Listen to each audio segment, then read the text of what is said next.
Hello, fellow creeps. Welcome once again to the Library of Horror Hotel, where it's time to put the creepy to the cheapie. What? Time to do creepy cheapies.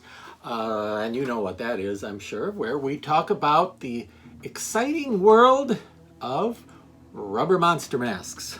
That's right. If you like rubber monster masks, you've come to the right place. Because that's what we cover here, rubber monster masks. Not rubber baby buggy bumpers.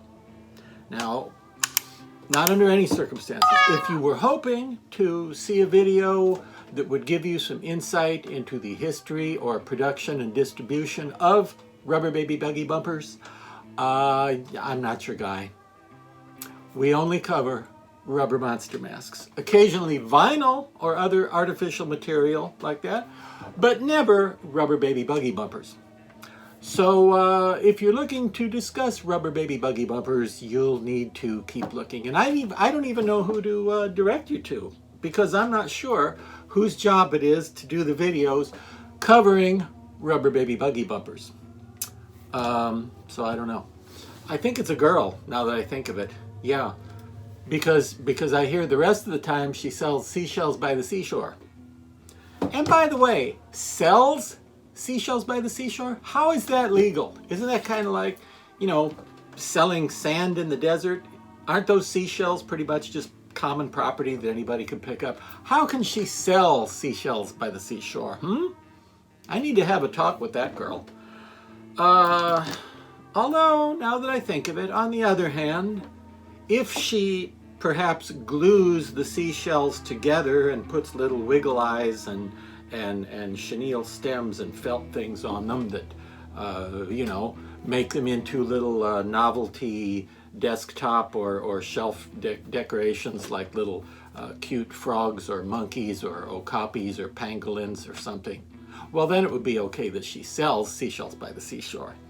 But not just selling seashells by the... Anyway, what were we going to cover today? Ah, yes, I remember. A horrible monster. When is a Don Post mask not a Don Post mask? Well, this one is a remake of an ancient Don Post mask that is so very rare. Not only did I never have one back in the day, I never even saw one. I was only aware of its existence because of a catalog called, I kid you not, Circus Fun Shop. The Circus Fun Shop had this particular mask in its catalog, and today nobody seems to have any good reference photos or anything, so it has been recreated for your dining and dancing pleasure by the creeps at Trick or Treat Studios, who brought you in the 2024-25 season this guy. Yeah, does he look familiar? Now, if he looks a little bit familiar to you, okay, it's possible you and he have encountered each other before, however briefly and minimally. Now, if you're thinking I was a Teenage Frankenstein, you're wrong, because I wasn't. I was more of a teenage goth before they invented them. Anyway, look at this thing. Back in the day, which is in the 1960s, apparently it was actually called Teenage Frankenstein. But, not meant to be an exact replica of the one from the movie I Was a Teenage Frankenstein. Sort of loosely based on, but not an exact reproduction of that mask, because this actually is much better than the makeup from that movie. He also looks like he might be a cousin to the famous shock monster because of his one big eye and disagreeable attitude. But anyway, this thing was called Teenage Frankenstein, but under the auspices of Trick or Treat, who brought you this remake, it's just called Teenage Monster. And again, it's just a Teenage Frankenstein monster. It's not supposed to be the exact one from the movie I Was a Teenage Frankenstein, which is also known as simply Teenage Frankenstein, and which had its same makeup appear again in a really bad movie called How to Make a Monster, making it the only makeup other than the famous Universal Studios Frankenstein makeup to appear in more than one movie. That's true. But this guy, yeah, came out too late for Halloween 2024, actually, but toward the end of 24, early 25. Now, very little research material was available, okay? Very little in the way of references for exact details. So, as I understand it, this monstrosity was resculpted from scratch, probably from clay, really, by the unlimited, is unlimitedly a word? Can I use that as an adjective? Let's pretend it is. The unlimitedly talented sculptor Justin Mabry. I believe Justin sculpted this anew. Okay?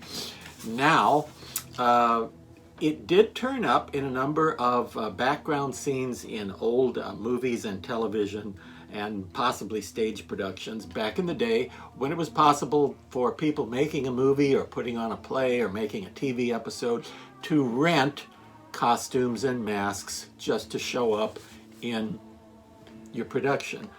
Because obviously it wasn't very cost effective or very sensible by any set of standards to have a bunch of masks sculpted and molded and cast and painted and etc., if you only needed them to show up for a second in the background or in the background at a Halloween party scene or something. Supposedly, one of these turned up in a few TV programs and motion pictures from back in the 60s. The only one I'm aware of where I've been able to spot it was a not very good comedy called The Ghost in the Invisible Bikini. And it's from 1966, and if you haven't seen it, and there's no reason why you should, it features Boris Karloff and Basil Rathbone, along with a lot of other famous humans. Nancy Sinatra was in it, and Deborah Wally, and who else? Who else was in it? Harvey Lembeck was in it. Jesse White. A lot of famous people from the day were in it.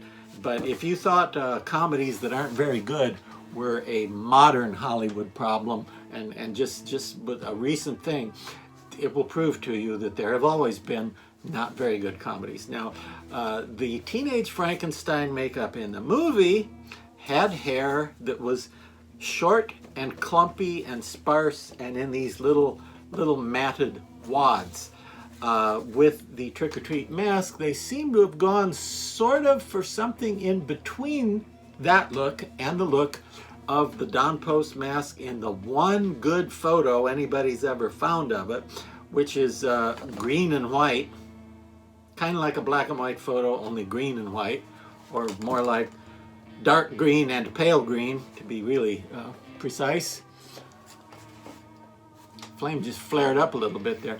Anyway, that photo makes it appear that he didn't have teeth, but I believe the original one did indeed have teeth, and I think you just can't see them in that one green photo because he's tipped down a bit and it makes it look like he doesn't. But I think he had pretty much these same little recessed teeth back in there. Now, in Ghost in the Invisible Bikini, you can make this thing out because of this line and some of these lines, and the fact that he's got roughly this shape of mouth and he's got one big enucleated eyeball. But you have to not blink. It's on a mannequin, on a dummy in the background of a Chamber of Horrors exhibit sequence, and you never get a good look at it.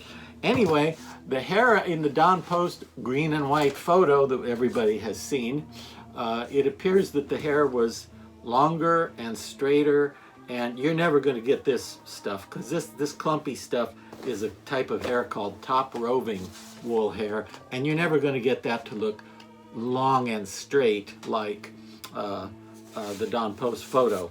So just for fun, now you may like this the way it is just fine because it does get the job done. It's got a fairly generous amount of hair on there, and it does work with the character design. It works well with the mask, I think, but it doesn't look like that Don Post photo. Whether or not that's important, well, your mileage may vary. It may not be important to you because you never had this Don Post mask. You never had the Don Post version. You probably never even saw the Don Post version. It was so rare. So, it may be fine with you that it looks like it does with the clumpy hair. Because, you know, I'm not really recommending it because it's a reissue of a Don Post mask. It's different enough that I'm just recommending it because it's a super cool monster. And it has a very classic, kind of 1960s horror look. It looks like an old-fashioned monster from a very scary movie, I think.